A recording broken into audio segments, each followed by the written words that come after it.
Thank you, Sadhguru.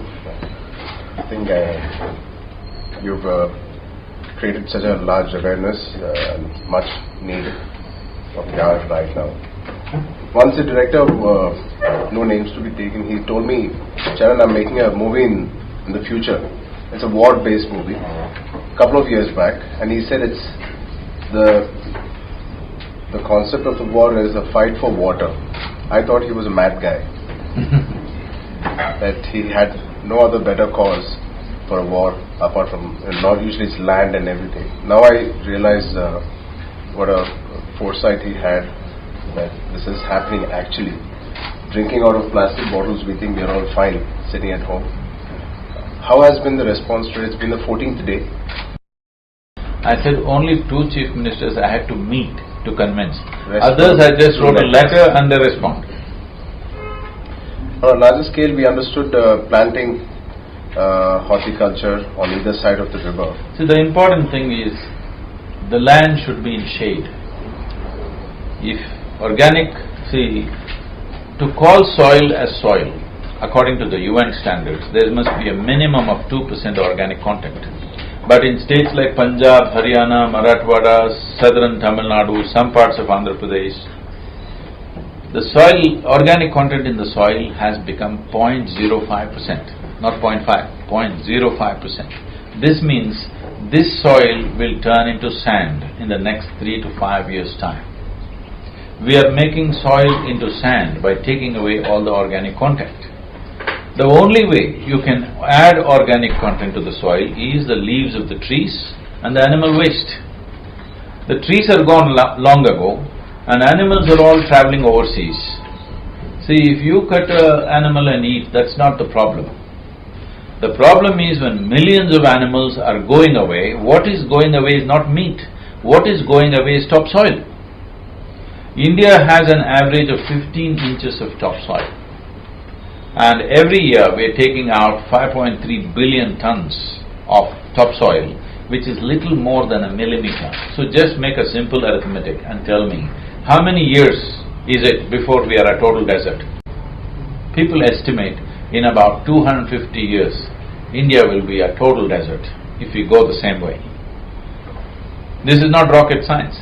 Every farmer knew, if I have 10 acres of land, how many animals I should have, how many trees I should have, is something that's always known to the farmer. But today we have very too much of textbook science and very little sense, unfortunately. We have a lot of budget allotted for irrigation or other departments which is concerned to this rally. Do you think our governments are not reacting as fast, or they're not reacting at all? Or as I said, these 2 states, they're doing a wonderful job. The amount of greening that's happening in these 2 states is phenomenal. Nowhere else is it happening.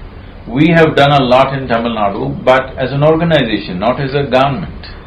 We have planted over 32 million trees in the last 14-15 years' time. But that is a private effort.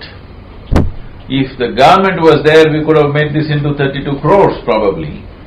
Now they are saying in Telangana they have a plan to plant some 290 crore trees or saplings. Wow. That's the way to go.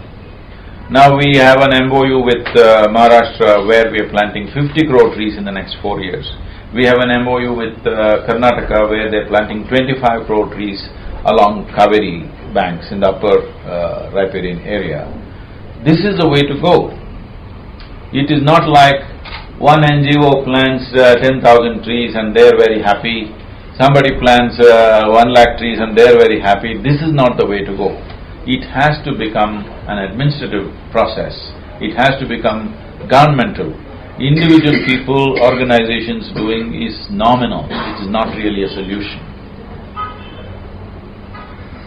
I have a question. Okay, so my question, it's actually 2 questions. So everyone thinks that organic food is only for the rich.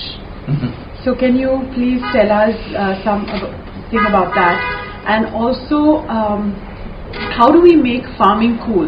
I mean, I don't think farming is cool. No. So how do we make farming cool if we want more people to do more agriculture?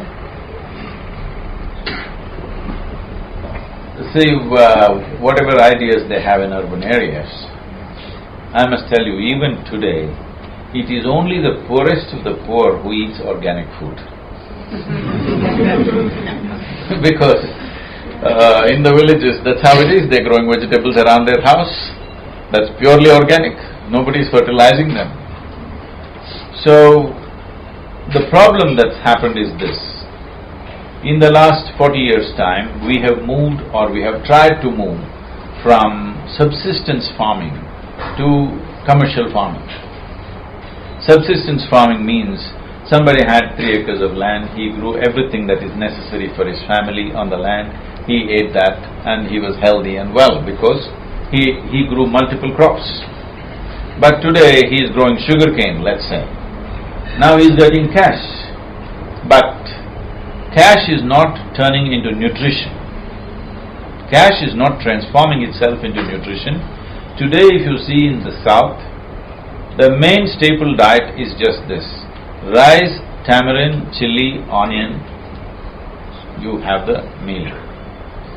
We know how to make tasty magic out of just tamarind, chili and stuff. If you go north, it's wheat. The rest is same, no tamarind, but chili, onion, it just happens. So, one thing that you see in the village is today, in these better off states, I'm talking about southern states which are considered to be better off states, if you go into a village, you will see at least 40 to 50% of the people, their skeletal system has not grown to full size. People think that's how the villagers are. That is not how a villager is supposed to be. A man who works so hard on the land, he is supposed to be built well, because he never ate properly all his life. Right from his childhood, he never got to eat properly. All of you make this much effort, okay? Only 2% of country's population can even think of sitting in a comfort like this. So at least keep your eyes open, because this is the only way your humanity will be on. Please just watch. In Hyderabad city, things may be a little better, but if you drive around in the villages and things, just look at a human being first of all. Have they grown to their full size? You will see 60% have not grown to their full size. If body is not growing to their full size, obviously their brains are also not growing to full size. Yes? We are producing substandard humanity. Underdeveloped humanity we are producing. We are going on talking about the demographic dividend.